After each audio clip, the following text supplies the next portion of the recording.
Hello, everyone, and welcome back to the episode 4. And you know, uh, this is a habit of mine that whenever I feel anything physical, I feel like anything physically wrong with me. What I do, what's the first thing that I do, Trisha? I Google the All know. symptoms. Mm. Yeah, I Google the symptoms, Guilty and as that's charged. we were talking about it. Yeah, we were talking about it.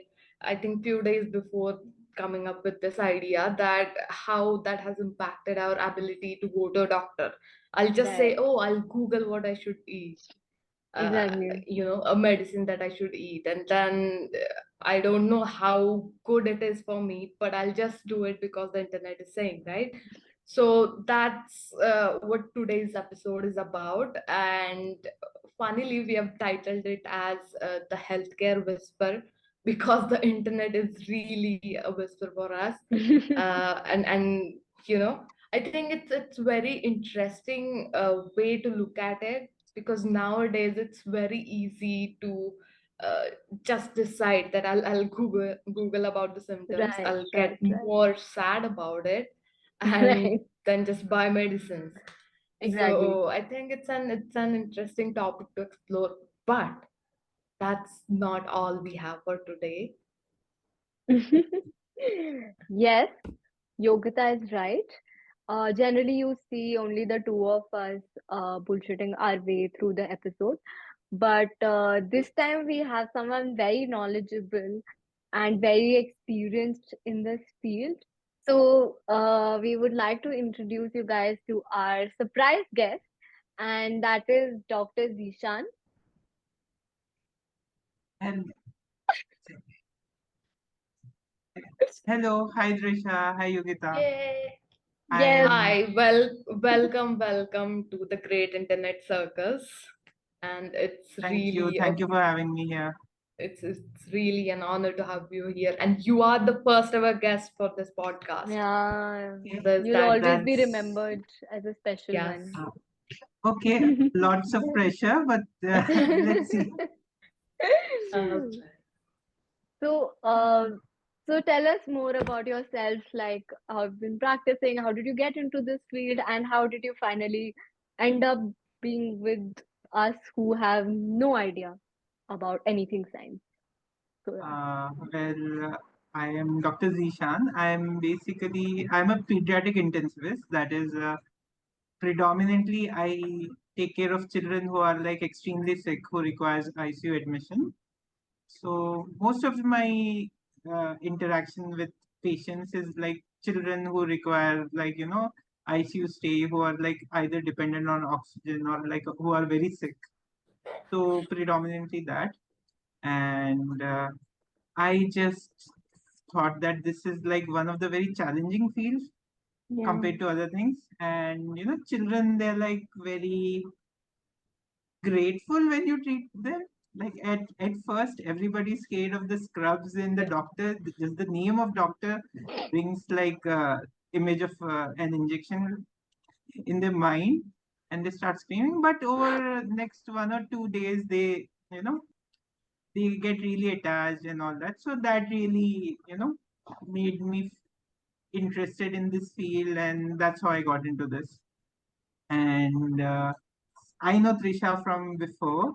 So when she reached out to me last week that she wants me to do a podcast with her, I was like, really excited. I was like, huh, this is like probably a very nice way to, have a good conversation, have a chat, and, maybe help people, understand medical field better. And like Yogita says, never Google your symptoms.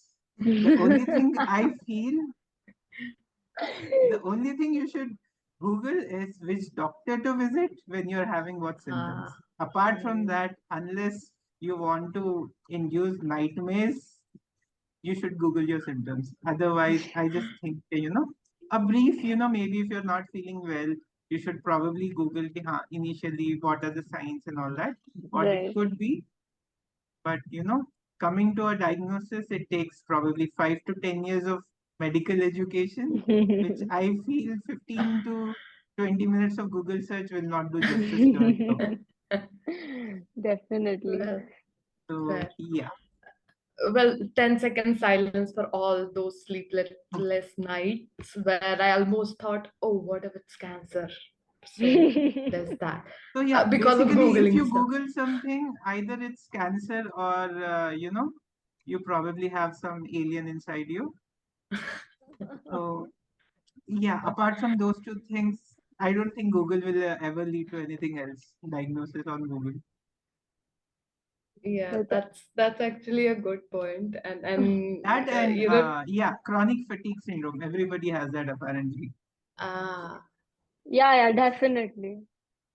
For sure. so Yeah. that was that. I thought I was special, but Too apparently common, not. yeah, now. Too Everybody has common. it. Everybody has. All So right. yeah. So, like you were telling us about that, never Google your symptoms. So, when it comes to health information, like you mentioned before, that we've known each other for long. So, you have always been a source of health information for our whole family, as you know. Like anything, even if it's not like one of your expertise, we come to you only for it. So, I can safely say that my source of health information has always been accurate and verified. But coming to technology and how easily information is passed through people these days. So, how do you think, for good or bad, the technology has changed the face of health information? It has helped it a lot, to be honest. Majority of our healthcare is dependent on technology. To be honest, in a way, it has, especially our seniors, they say that, "Ki, haan, instead of looking at the patients, we keep looking at the monitor. Sometimes, whenever there's this standard rule in our ICU that, if a child's any of his vitals, like basically if his heart rate or whatever, it's, if it looks abnormal, probably the problem is with the monitor and not the child. So first step, whenever we see that, is like, we recheck the monitor. But then in a way, technology is like really helpful, with all this newer methods of monitoring the patient, keeping track of it. Especially, you know, I do have a special interest in pediatric diabetes, children Okay. who get diabetes when they're young, which we call it as type 1 diabetes. Previously, it used to be very difficult for them to monitor their sugar levels. But now we are getting all these continuous glucose monitors, in which, children, they need not prick themselves again and again. It will monitor the sugar levels very accurately. And similarly, you know, regarding, we have for older patients, who may or may not have heart diseases and all that, we have continuous ECG monitors. And recently, I think there was this one person in whom Apple Watch detected that this person is probably having a heart attack, and alerted and called the ambulance. So technology is like really helping it, Oh, wow. Yeah. the field of medicine. So, but then again, the opposite side is probably, by wearing an Apple Watch, thousands of people must have thought that they are already having heart Ah, attack. So it's like like we say, it's like a double-edged sword. yeah, it definitely is. But I think it's it's somewhere we Yeah, can't really it's we decide just what's have to find the yeah. right balance of it. Yes, exactly, exactly. And quick question, do you have a lot of machines in your office, In my in in our in ICU, your hospital? yeah, Yes, I mean, yes, a lot of them. wherever, Like, yeah, yeah. So when the kids come in for the checkup, do they play with the machine? uh, usually, that's why, especially in a pediatric office, or in a pediatric OPD, you'll see a Mm. lot of toys. Then, Mm. you probably Oh, see in a so toy store. so you don't Like, let them play with the machines, you let them play with real yeah, toys. Ah, that's I a handy trick. I still remember during my first week of my residency in pediatrics, our Mm-hmm. HOD had given us a list of essential, books and equipments which you need to. And in the end, there was the, like mentioned, that every time your pocket should always have a chocolate, a toy, and a thermometer. Oh, so Nice. cute. My That will heart is help me, melting. because for me, I think there's this still image of, doctor with injection, and I'm afraid of injections. So I think that will help me next time I go see Yeah, a doctor. I don't. I don't know. I don't need to speculate, but if you're over 14, you will probably not get a toy or a chocolate. Wow, Damn it. I am So close, devastated. Yogita. So close. Yeah. But I do look like, 15 years old kid, so I think maybe what's there? Maybe, Try. maybe you can confuse the doctor into giving you one. Thank Your you. Aadhaar That's card. I'll take it as a compliment. It was meant to be, don't worry. Now, as you know that in this internet world, everything is out there, right? Everyone is writing about how they are feeling today, what symptoms they are facing, how did they come through, how did they fight one battle of health disease or something, right? So everyone Yeah. is sharing their experience.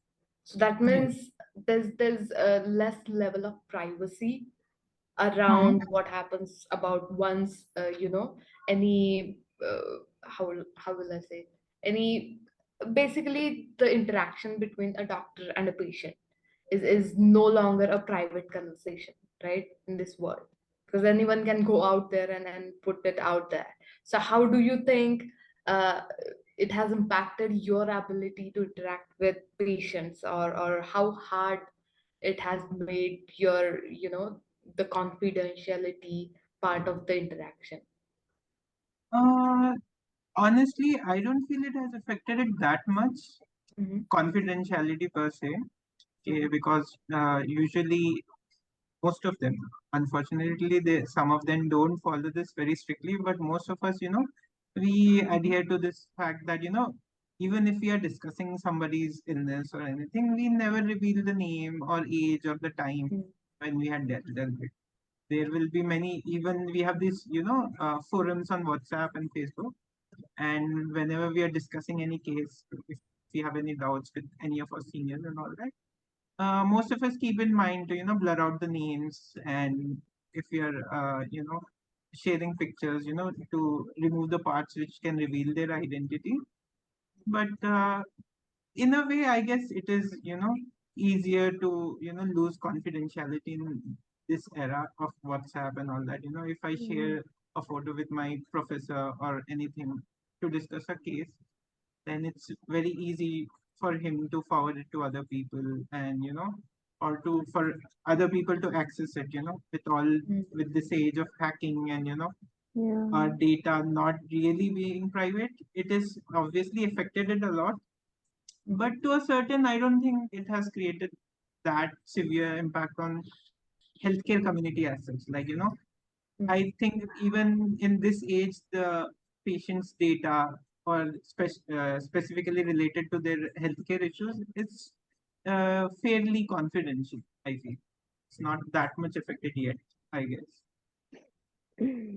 I guess like the amount of information that hospitals hold regarding everything, from your Yes. height, weight, to your diseases, to your past illnesses. So when apart from interaction, when it comes to the data that is being stored, and the big giants in the healthcare sector use that data to for marketing, right? So I wanted to ask how, if you know, like, what's the thin line between using that data for marketing, at the same time these big giants selling it for something else? Well, to be honest, it's very difficult to access the data for the benefit of the patient per se these days, especially with us doctors and our writings and everything. So, specifically, I don't feel that data is being misused as of now, Okay. as per my knowledge at least, for marketing purposes. Because usually, you know, in India, we have not reached that level of digitalization of our healthcare Mm-hmm. records compared to Yeah, yeah. other countries. So thankfully, I guess this is one good side about Indian healthcare sector, that in India it has not reached that level. But unfortunately, I think there will come a time when all these insurance companies and all the pharma industry will get hold with that data, and they can probably deny you insurance, or use it in their best Yeah. benefits and not in the patient's benefit. But personally, I have never encountered any of those things, so I really don't know how much true it is, in at least in our Indian scenario. That's actually good that you've not encountered these things, because like I remember, I wouldn't name the hospital, but I was in the waiting room, and right when we are talking about confidentiality, the clerk came out and he wanted to call a particular patient to the doctor's office, and he literally yelled that, "Where's the guy who has infidelity issues?" And then the guy walks up, and we all are Yes, looking. Dude. uh, I don't know. And he never came back. And Uh, and I I was don't. and I was just sitting like, are they going to name me in the same way? Like, not by Trisha Sinha, but what I'm here for. So even without online, I saw confidentiality being broken right there. Uh, Yeah, and I don't know why I feel so, like I feel like I've done something wrong now that I've heard the story. yes, I know, right? I don't know. Thankfully, we deal with pediatrics, so all our people or our clerks or attendants, they'll yell at us, probably where's the child who just peed on the doctor's lap, probably. So yeah. I see. So, like, right, we are talking about technology and how everything went virtual during the COVID time. But Yeah. at the same time, it was such a difficult time for healthcare professionals. I mean, they were working around the clock, and no matter how much we appreciate, I think still we wouldn't do justice for you guys. So, did these online support groups, because I know there were a lot of support groups for people who went through COVID, like who had COVID and needed support during that time. But did these online Facebook groups or random chat groups help you guys cope up with this sudden increase in demand of healthcare with not enough available resources at times? It definitely helped a lot. From COVID was obviously difficult time for each and every person, each and every industry of you know every profession and everything, and maybe it was a bit more difficult for all those the healthcare providers, not just healthcare providers, even all this emergency Yeah, services, for the cops, for doctors, yeah. for all the essential workers, basically. But it was really helpful. Coming back to the question, right Mm. from how to wear your mask without making your ears hurt a lot. We used to use extra clips behind our ears so that because we were wearing Yeah, masks. From there to there were some people, they were we even had some doctors, they had guided us, how to wear the PPEs during the yeah, first wave, PP kits. especially. Right, right. Even the proper method of wearing and taking off the PPE, nobody knew how to, especially in India, not many of us were ever exposed to situations like this. So how to wear PPE and what was the right method of taking off the PPE? Like, for example, if you take off everything and in the end you realize that you had touched the patient, you had not washed your hand, and in the end you're wiping your nose. That entire purpose of wearing a PPE goes away. So these support groups really helped, especially, how to take care of the patient, and more importantly, take care of yourself and all that. So they were really helpful, from, like I said, from as basics as, wearing a mask to, and especially when COVID first wave of COVID hit, nobody knew what was the Hmm. right approach to deal with it, and it was people were like obviously patients and their relatives were feeling very helpless, and doctors, we we equally felt very helpless because even we were not sure like whatever we are doing, is it right or wrong. And we had multiple discussions in the forums from the doctors in UK, USA, and everywhere. We were discussing like, what's working in your unit, probably we could Yeah. try this, we could try that, and all. So it was really really helpful. And especially I remember, this is my personal side, that I was staying away from my family. So even I had to stay in touch with my own family to maintain my sanity. So I still remember, daily night used to come, have a video call with my entire family. And it has become a habit right now, like every night 9:30, our entire extended family from everywhere around the world, we you know have a video. It has become like a dinner conversation. Like, every night all of us get around and have a video call like that. So it really really helped. Having this internet connectivity. Thank God COVID came in this century. Actually, if I had to thank, it shouldn't have come in the first place. But Hmm. probably this having this access to free internet and easy communication really really helped.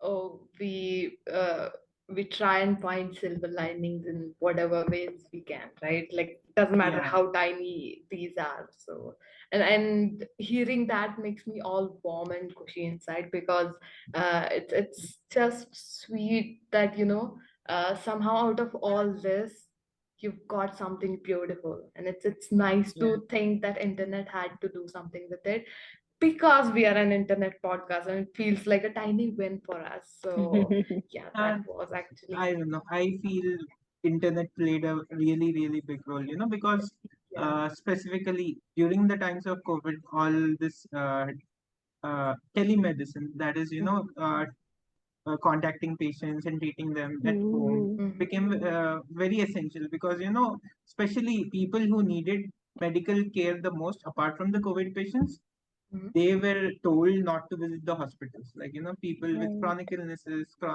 and elderly people, they need the most medical attention, and they were at risk of developing, having more serious illness. So they, in fact, there is data that probably more people unfortunately died because they couldn't access the healthcare, proper medical care during COVID than COVID itself, unfortunately.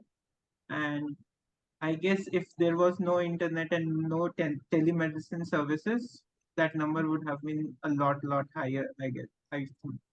Yes, and the thing is, just to assume that what if the COVID hit us in 1920, right? It would have been a wreckage. I mean, uh, it would have been a tragedy of the Uh, century, basically. well, unfortunately, illnesses like that did happen back then. Oh, did it? We are too young, we are too young to remember any of those, but Uh-huh. probably our parents, they'll remember Yeah, yeah. the The chicken pox, Black Plague and plague, yeah. and black plague. Hmm. Plague is Spa- probably generations ago, but Spanish flu. Yeah. yeah, Yeah. Spanish flu is also probably 100 years old, 150 years Hmm. old. But And I mean, the names are darker too, like COVID. yeah, And then you have Black Plague. I mean, Spanish flu. Hmm. yes, I don't know. There's this one very interesting thing. Most of us have one scar for this BCG vaccine here, right? Mm-hmm. If Yeah, yeah, you yeah. look at the people who are older than 50, 60 years old, who were born before 1960s or 70, I'm not sure about the date, they'll have two marks. One Right. is for the smallpox, and the another one is for if they have gotten uh, tuberculosis, TB. Mhm. So So which one do we get? we get only Hmm. tuberculosis, Okay. not the smallpox, Yeah, because yeah. all of us were born when this, I believe the biggest achievement of medical care is, eradicating smallpox, because it was very deadly disease. And Yeah. just to, you know to fathom that, they did before the advent of all this technology and all that. It really is commendable. Yeah, definitely is. Uh, but I think with the invention of the internet and the technology, it has been a little easier to communicate globally and find the Yes. solutions, Yeah. together, right? Yeah. But To be with honest, I'm sorry yeah, to yeah. interrupt, but I No, think no, it took probably 25, 30 years of vaccination to get rid of smallpox. And uh-huh. with COVID, we were able to not get rid of it, but at least get it under control within a couple of years. Mm. So, Wow, so that that's powerful. solely, yeah, I think all the credit goes to the technology and the digital advancements which we have made. And probably, I Yeah, think and the COVID was the smart only vaccine doctors. which was able to be. It was, many of the vaccine skeptics, they say, how come they made a vaccine within less than 1 year of Yeah. all that. Mm. Again, it was a very coordinated effort. Previously we used to have trials of vaccine, that there will be stage 1 trial, stage 2, stage 3. Like, this is just a brief. There will be at least a 50 sequential steps in Mm. vaccine development. Yeah. But for COVID vaccine, what they did was they coordinated with different centers, like all 50 centers. They were like, Mm. okay, these phases you carry out, then the remaining stages, all the different steps which would have probably taken 5 or 10 years, they did it all together in different centers by coordinating, and they were able to produce a vaccine within, I think, 8 months or 9 months. That's like very Mm. common. Yeah. And thank God they did, because Yeah, now life is fine. getting better and safer. Yeah. Yeah. Or that's how I feel. You never know. Let's hope that we don't encounter any more Yeah. And this pandemics like this. actually reminds me of this argument. I know, as silly as it sounds, there are too many people supporting that no vaccine policy, right? And they are just out there putting, I I I guess, I hope I can say this, but wrong things. Of course they're wrong, because thank Uh, God we have the vaccine. yes, the thing is, obviously, it's a personal choice if they want to get vaccinated or not. Absolutely, I Yeah, respect personal choice, but I think they should get but it. if everybody is, if they, get the right information, like, I Mm. remember I was the first one in our family to get vaccinated, Mm-hmm. and my close family, like, they were enlisted the moment the vaccine was available. I made Mm-hmm. sure that they got. There were still rumors Mm. stating that it's not very safe and all that. But when you Mhm. look at the data, if any random person gets to know the entire information about how the vaccine is made and the statistics, like how it helps and all that, obviously there will be some risks, Mm-hmm. but the benefits far outweigh risks of any vaccine ever created. Yeah. Yeah, that makes more sense. Thank you, doctor. Actually, it's the lack of awareness. It's Yeah, basically, yeah. if they get a proper information regarding that, most of uh, Mm-hmm. actually there is this new vaccination camp going on in Karnataka against Mm-hmm. Japanese encephalitis, because Mm-hmm. there's been an outbreak. And I have this social worker friend of mine. He said, okay, people are not willing to take that vaccine. I asked them why. I'm like, apparently there are some foreign chemicals in them. They're meant to induce, all those typical bullshit things that, Yeah. infertility, mind controlling thing and all that. Mm. And it is funny how first, when the polio vaccine was invented, people used to create the same rumors. When the smallpox vaccine came, it was the same rumors. Regular immunization. I told him, see, this same, at least, try to be new with your, conspiracy theories, at least, Mm. come up with something new. So, so basically, what I wanted to say was, like, they're just misinformed. That's all. Mm. I think, Trisha, this is why we would not be living in a simulation, because people are really out there thinking this. So as a background, like I believe that we live in a simulation like that. That's the conspiracy theory that I believe in. So she's providing an argument against it. I take that argument very positively.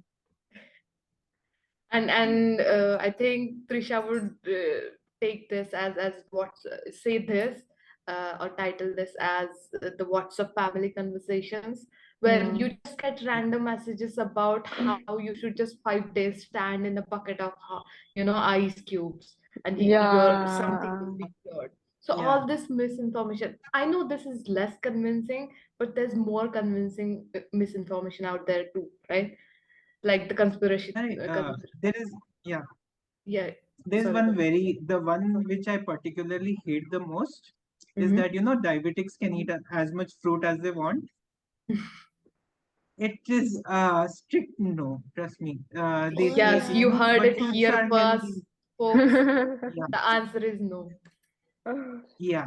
And in fact, this is actually a proven fact that, fructose, which is present in fruits, even though it is, more sweeter, so you probably require less amount to feel, to, beat your sugar craving or what. But it is a bit more harmful for diabetics per se. Like I don't want to get into the fine details of it, but fructose is more harmful, especially for diabetics. So, Mm. and you get all these forwards on the WhatsApp. Even my dad and both my parents, they have diabetes. They keep forwarding me that some random person from uh, area will say, The okay, tennis you club. consume 5 kg of apples every day or 2 kg mango every day for 2 months and your diabetes will be gone off. Obviously, you'll not have diabetes anymore. Probably you'll be dead by then. Wha- That took Oh a my dark God. turn. Yeah, Yeah, that was I a get so little bad. irritated when they say that, eat 2 kgs of mangoes every day. You'll definitely not have diabetes if you Yeah, eat 2 kgs of mangoes every you day. won't have anything. You won't even You'll have the be mangoes. free. God. But the mangoes, Trisha. I know. It's just it's weird. So it's just one example. Now, if we Yeah. look at the bigger picture, it's really harmful, right? Because people are out there following this misinformation, right? This is, I believe, there was an age of information, and right now we are living in the age of misinformation, I guess.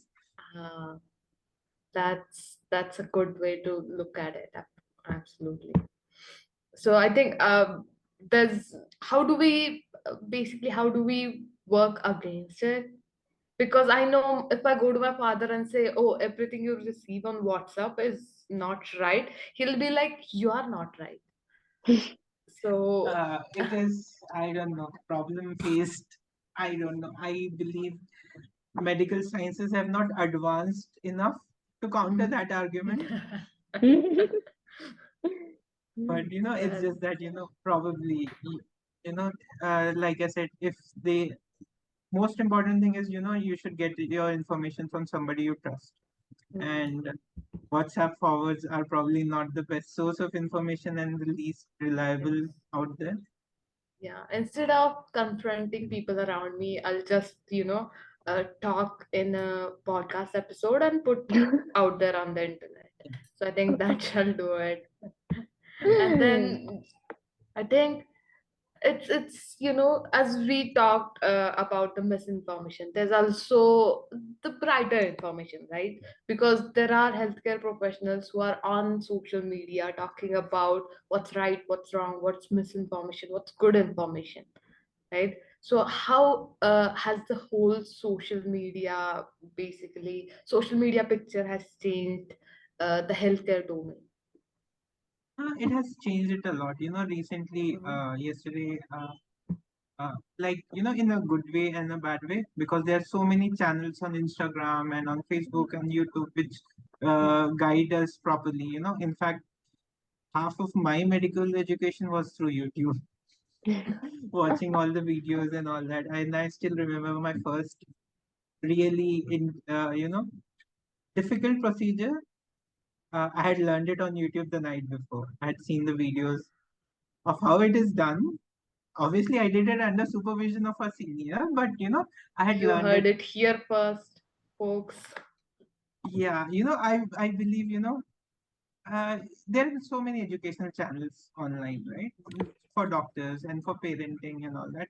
And sometimes they, exaggerate it a lot. Like, if you go to YouTube, you'll see probably some children who are probably running around at the age of 8 or 9 months. Those are Mm. exceptions. Don't apply that to your own children, probably. And, but then overall, it's, helped a lot. All this, especially all these educational channels Mhm. by doctors and by other specialists in their own respective fields. Like, there are so many legal aid websites and channels. So many, on top of my mind. Probably anything happens in our life, we just Google, Wikipedia it, like how to fix my mobile phone, how to probably, Yeah, so it's the same thing in each and every field, I guess. that's true. Fair. And I think, it's good that you have a medium that keeps up with the world Yeah, because, the books we have, the books we are studying, or when we studied, because you and I are done with the studies, somebody's not. That would be Trisha. And I mean, she's not done. I am a graduate, just by the way, guys. Yeah, I am 22, but just she has because that we have spark a, to study. oh yeah, Yeah. So nice save you, yeah, amount of. whatever you are thinking, that's not correct, Trisha. Stop reading my mind. Yeah. So as I was saying that the books that are here that we have studied, we are studying, are the books that are created for the last 100 years, right? Now the last 10 years has changed very fast, like more than last 100 years, right? And those books are not keeping up with the time, or that's what I think. And with that comes the social media, and as you said, you studied on the social media, which is an interesting topic, right? Because to have that access to wider information, wider accurate information, is really, I think, one of the prime benefits of social media, right? I yeah, think Trisha here would agree, who's always in favor of social media.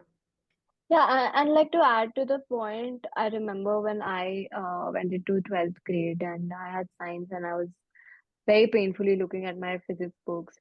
And my 12 years elder brother, he came and he was like, "Oh, I had the same book."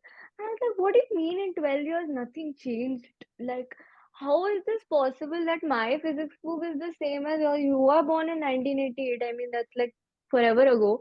So how is it the same?"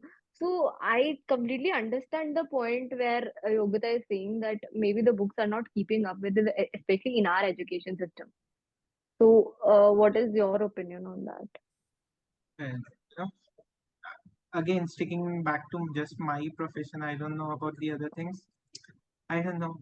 One thing, laws of thermodynamics stay the same. So probably the physics textbook may need not change Yeah, every thank God. half a decade at least. So no new stuff gets added, no new law gets added. I think basics, No, I people don't know. don't even understand the small laws. It's okay, Trisha. Even physics can Yeah, stay the same. It's like poetry, it never changes. Guys yeah. मैं अपनी बेइज्जती नहीं डाल रही इसमें, ठीक है? तो ये तो कट ही जाएगा, तुम लोगों को करनी है तो कर लो. 1 hour later.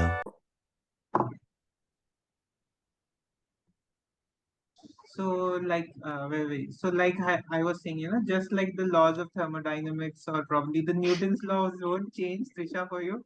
Hopefully, uh, you know, 10 years down the line, the heart will still be on the left side, and the human anatomy will be the same. So most of the medicine will hopefully stay the same with some fine tuning, I guess. Yeah. All right, I got the message, I guess. Uh, yeah, Fine, kids, you gotta have to stick with the boring books of 12th grade. Can't help it. Nobody's supporting me here either. So, we'll move on. You almost started a revolution there, dude. Uh, I was Almost. so passionate about it, and they killed my Yeah. passion. They killed yeah. my passion. Yeah. Because if we had to learn it, you gotta do. I Yeah. have beef That's how the against world you all is. now. See, Mm. I want my juniors, 10, 20 years down the line to still remember that, mitochondria is still the powerhouse of the cell. Yeah. What if, That's just the magical imagine, words. Yeah. so once upon a time, Earth was also considered to be flat. You guys are not open-minded enough, I think. I guess, I guess we don't want to live in a world where, who knows, maybe later on we'll consider that, Earth is square, I guess. That'll be cool. It'll Yeah. look more aesthetic, but yeah, No, I I think think. I'd like to stick to the spherical part. I mean, sounds funny. So, Okay, you know, that's insightful. so going forward from it, Yeah, very insightful conversation going yeah. forward from it. So, let's to your specialization, which is kids. So, when the pandemic started, there were a lot of habits that changed for adults and also for children. But that's like really, really formative years. And I think accordingly, things like diseases may have changed. So since they had to attend online school, their social skills were also somewhere constrained in that way, and screen time and everything. So how do you think that the diseases amongst children changed during the pandemic or because of the pandemic now? Uh, because of pandemic, we've seen, especially in children, a lots and lots of behavioral issues, psychological Hmm. issues. Yeah. You know, uh, like especially coming, there are like many factors. We have been seeing children. Especially, we have this not very probably appropriate term, kids, COVID kids who have grown up in their entire life, 3, 4 year old small kids, without much of social connection. They have not interacted with people, and majority of the time they were probably with their mobile phones, which they shouldn't be having. And we have been seeing that, they are having a lot of issues. Like, in fact, there are a lot of kids in my own family who got addicted to mobile phones. And when we did a kind of a assessment, developmental assessment of them, many of them had, not very good hand-eye coordination for their age. So that was one thing which we have seen. Another thing is, what I have noticed personally, I don't know if there's any, verified data on it, that, children who grew up during this COVID times, they are, less interactive with other people. They're like a bit too attached to their own parents, and, Hmm. they get scared by strangers very easily. So that has affected a lot, and especially in adolescents just like us, most of us, gained a lot of weight during the pandemic. So did a lot of children. So I guess it will take a lot of time for them to, come back from that damage which unfortunately had been done due to the pandemic. Their psychological issues, their, communication skills, their social skills, their eating habits, and especially in regards with screen time, it has been proved in many studies that, less than 2 year old children should never be exposed to any screen for any videos. And what we have seen, like every parent, when I tell them, that you should not be showing, your mobile phones or your tablets or whatever, especially when your child is eating, and then they say Yeah. कि, without the mobile phone मेरा बेटा तो खाना ही नहीं खाएगा. ठीक है? So this has affected them a lot, and unfortunately in coming few years we might see a lot of, you know behavioral and psychiatric issues in children. So, and I guess, like I said before, probably COVID did a lot more damage to people who probably didn't even have COVID ever in their lives indirectly. What a deep thing to say.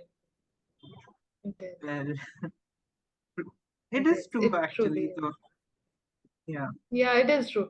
It is true. And the more you think about it, the more you wonder, are the world we are creating, is it a safer place or is it not so safe a place, right? It's all these things. You just want to well, sit down with them and think about them, don't you? well, personally, I would like to think it's a different type of difficult, not Ah, just an absolute that it is safe or more mm, dangerous. It's just mm, difficult in a different way, I guess. mm. I think distraction. It's just all about the distractions and having too much information. I think Yeah, that must be it, right? And it's fascinating to hear that again in such a short amount of time we have gotten to know phones at all to a kid holding a phone yeah, and something that we are not born with, something that we never really do until we have to do it in that moment, is parenting. We don't really have any practice for it, right? Now I'm not a parent, or Trisha is not either, but we can imagine how hard it must be, and that too with this changing fast growing tech world. yeah. It's yeah. It's become, I guess, parenting, even though I deal with a lot of kids and their parents come with, a different type of doubt every day. Like, Mhm. uh, you wouldn't even imagine like the problems. Uh, like, if I tell these problems to my parents and if I discuss with them, okay, today this parent came with this issue which his child is having, they'll be like, "Mm, even in our wildest dreams, we couldn't even imagine something like that can happen, right? Some children, they'll be addicted to their mobile phones, right? Some probably addicted to something else. And, we see a lot of kids, unfortunately, again, I would like to go back to the point of screen time, especially the recommended thing is less than 2 years they should never be exposed to a screen unless and until they're talking to some people, having a video call with a parent who's not around and all that, that's okay. But showing them cartoons and music and all that, it is very, not very good for their mental development, growth in their development. And after 2 years, usually we say like half an hour to 1 hour per day Mhm. is okay, but that has to be supervised because with the even we must have noticed that we'll play one video on YouTube and then autoplay mein pata nahi some Mm-hmm. random very weird offensive thing will come on screen. And if you, and children, they'll click onto it and they'll get exposed to probably God knows what. Mhm. So afterwards, like especially this young children 2 to 5 or 8 years old, if the screen time they have, it should be exposed. Like we had a child who was watching a lot of martial arts, a 3-year-old child videos on YouTube, and the algorithm works that way, right? You play one video, the following videos will be the same thing. So a 3-year-old kid, he started hitting his entire family and he thought it was fun by watching all this video. So that's the probably the side effect of them having very That's easy access violence. to, yeah. And and the thing is, the sad part is that kid probably thinks that's a very nice thing to do to another person, and he won't think that it's a violence or it's something wrong. Oh, I couldn't even, like, I'm on your parents' side. Like, I can't even imagine that happening, honestly. Um, Yeah, yeah, like so, imagine a small kid getting addicted to MMA or something else. oh God, oh It's God, oh wild. God. Oh God, Yeah. I really can't imagine. So like Yogita rightly said, every generation will have a different form of, problems, and it's very, very difficult to deal with them. How, like, obviously none of us face that kind of issue of us getting, exposed to wrong material, videos or Yeah, whatever. At least not when we were 3 years old, at least. And yeah, so we didn't have to, swim and run and then walk to the school like our parents Yeah, I don't know. I really and want to find, problems. probably, most of our parents, they swam to their schools across 4 rivers, even if they yeah. lived in, the area जहाँ पर दूर दूर तक कोई नदी नहीं होती थी. Such a template parent school story, Yeah. right? Every Indian parent has done that. It's actually Mine one quite didn't have fun. shoes either, any kind of sleepers also. Yeah, I don't barefoot. know. And one more thing which I really want to find out, like, आजकल के जमाने के street lights काम नहीं करते हैं, उस जमाने के बड़े अच्छे से करते थे. I, they used to work and all. God, but I think there's a there's a difference when I go to any of my parents' reunion and I am a COVID graduate. Like I my last 1.5 year was in the pandemic, so it was from home. And when I met my friends after almost 2 years, there even though we were connected virtually, there was still a gap, a little bit of because right when we started having fun, it was put to an end. And when I go to my parents' reunion, I see a very different kind of camaraderie, very different kind of through thick and thin attachment. So Yeah. the bonding has changed that way. And similarly, I wanted to ask that in hospital, like, has now that the kids are so used to virtual teaching, virtual interaction, everything virtual, is it difficult for you to connect with them in person and not through a rectangular box of a device? With children, it is, well, actually, my go-to toy and my go-to video on that toy used to be Chota Beam for every child who was crying when I was in my residency. But then later on, I did realize, that, it's probably not the best way to approach a child. But Hmm. most of the kids, unfortunately, like I said, they'll be, how- uh, especially, unfortunately, the younger kids do fall sick a lot compared to the older ones. And recently, the children who do fall sick a lot, half of them are at least addicted to mobile. You will be visiting their room, they'll be, in the bed, still watching their mobile. And the moment the mobile turns off, they'll start screaming and crying. And so it has really affected, unfortunately, at least, this, when they are in the hospital, it isn't the right time to, take off their mobile and, start examining them, because a crying kid, you can't really check anything out of them. So it it hasn't affected it very adversely, but the way, you know you assess the kids, it kind of, affects it a lot, because, sometimes what happens is, you want to hear how the kid's heart sounds and all that, and the kid will be playing a loud song or a rhyme on YouTube, and, you can't probably, switch off the mobile to hear it, and, he wants to keep it next to his face. So that, it's a very big challenge trying to do that. We just have to probably visit the child when he's probably asleep or something. And Uh, that's, I think, lots of added work for you.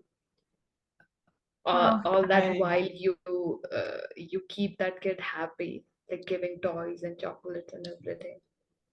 it was probably easier back then just giving him a toy, but these days, all of them, they're addicted to a mobile phone.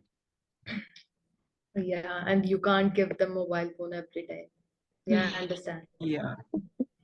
No, most of the kids they own their own mobile phone, not unlike us. Oh God. Trisha, you might not know this, but when we were born, uh, doctor and we did not have, phones right away. We had to wait for My 18 years, God. Sorry, at even I least. had to You know, wait. my first Okay. mobile phone, I got my first mobile phone as a, gift when I joined MBBS. Look at that. Okay, And that too see, because, see, and that too because I was living probably 1,000 kilometers away from my home. That's a lot. when Respect. did you get your phone here? I got it, yeah, when I turned 18, I guess. Like, I So completed both my of you 12th. got it when you all turned 18. I got, I, yeah, same time, yeah. 17, 8, 17, yeah. Okay, then you guys will beat me up, but I think I got it in 2011. Yeah, I was 11 years old. Mm.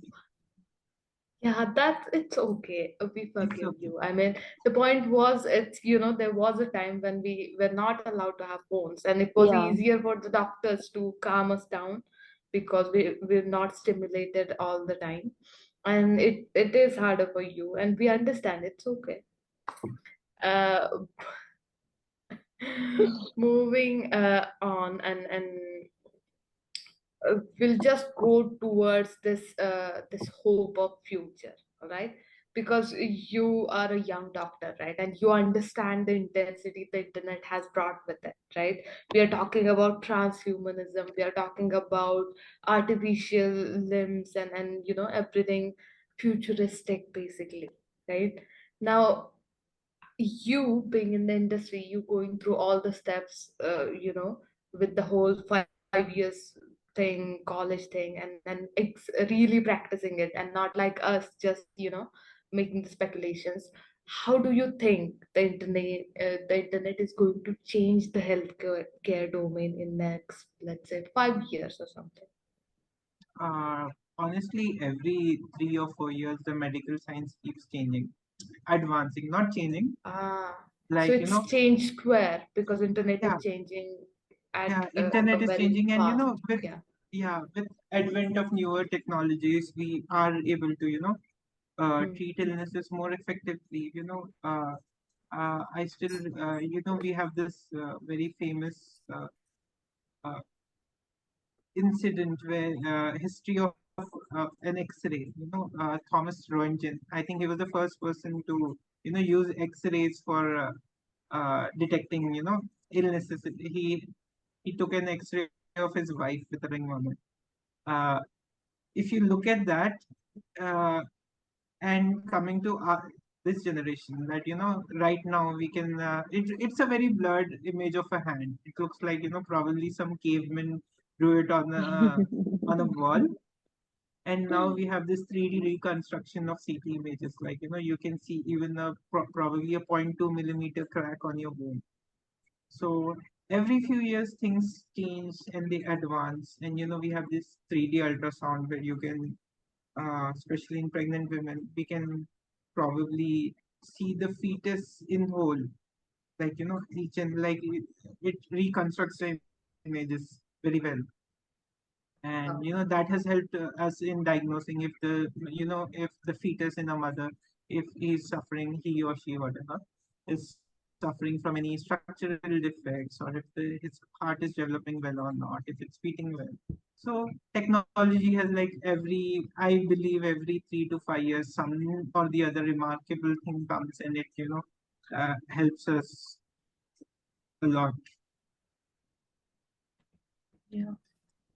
It will be interesting, and I hope I make it to next 5 years, and I do get to see it, the way the world is going to change, because it's going to be an interesting ride, the way it has changed, and I can't even fathom the change yet, since I've gone out in the world. So I think it will be really exciting to go into the era where everywhere we have all the information and know where to know what's right, what's wrong. So, now that we live in a world where we rely so much on social media, not only limiting to Googling the symptoms, right? I remember my mom had a severe back pain, and we had to rush her to the physiotherapist. Now, the first thing that we did was to Google, and whoever came first on Google Maps, we went to that person looking at the reviews. So clearly, it shows that how much we, at least, as a family, trusted the reviews and how much it ranked on Google, and whether their Instagram was informative or whether it was spammy. So, as a doctor, how do you think digital presence is important? And secondly, um, when it comes to these random social media facts about psychology or medical sciences, how can a normal person like me verify whether it's right or not? Like, how do we validate the information that comes through social media? Yeah.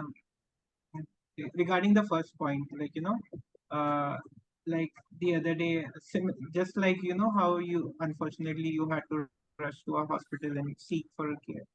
I still remember last week, I think, a mother had come to me with her child, and she had some issues and all that, blah blah blah.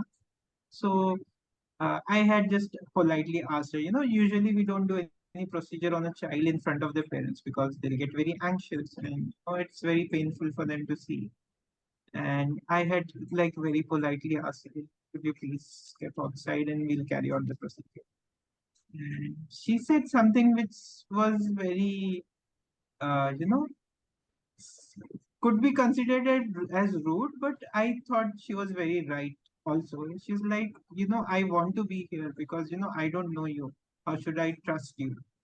She had rushed to emergency at night, 2:30 a.m.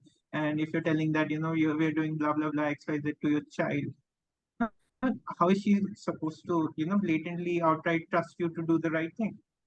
No, it is a very genuine question, and especially 2:30 a.m.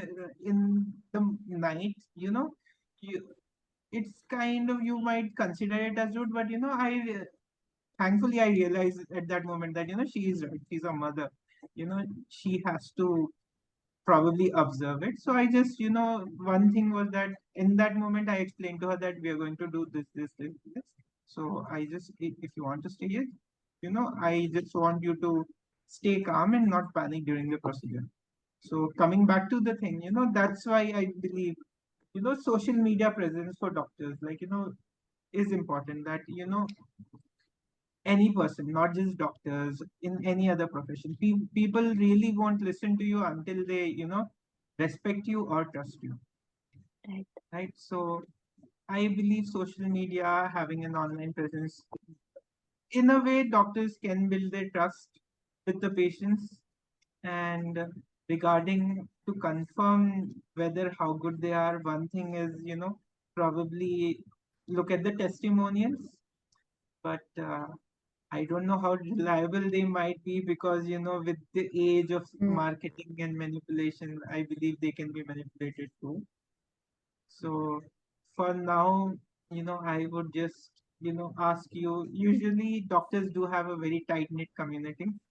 So best person to seek out non-emergent care, at least, ask some anybody from probably healthcare or someone, like how, if they know somebody who's doing good.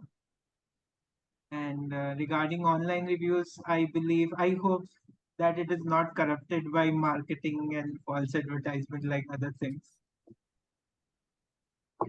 So trusting the testimonials and reviews seems like a, fairly decent idea for now, at least. Yeah, I mean, I do understand the part about manipulating the results, because the whole concept of the domain I work in is made for that, right? Now, if we use it right, we are supposed to use it the way it naturally goes. You put out better content, you reach on the top.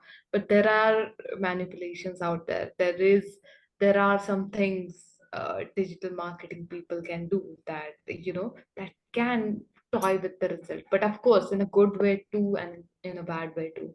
But I think that must be a topic to explore in another episode maybe, where we Probably. can talk about the manipulations. Yeah, I don't know. Maybe you can invite a psychologist or maybe some marketing head to Yeah, discuss that further. I'm just speculating like anybody else that definitely. in future I don't know Yeah. what can happen with all All this. right. Well, everyone, uh, I was just about to say, can 4 people who are watching, I won't. That's just not right. You have to be hopeful. Well, everyone, that was all about the healthcare whispers we had. And I think we've covered pretty much everything, starting from the tiny things like do kids play with the machines in the doctor's office to ranging to the what could be the future, how it's changing very drastically, and how we should not Google our symptoms. And it's been a really informative session for me as well, because I really didn't know some stuff. Like the spot I have here is not my clumsiness, it's a vaccine. So I think it's been really informative for me, and I think it was for Trisha too, right, Trisha? Unless she Definitely, hasn't definitely. read it on the internet. Yeah. uh, with that, we come to the end of the podcast, episode 4 of the podcast, the Great Internet Circus. Everyone have a nice evening. Bye. Bye bye. Thank you so much. All right, bye bye. It was Bye. nice being here.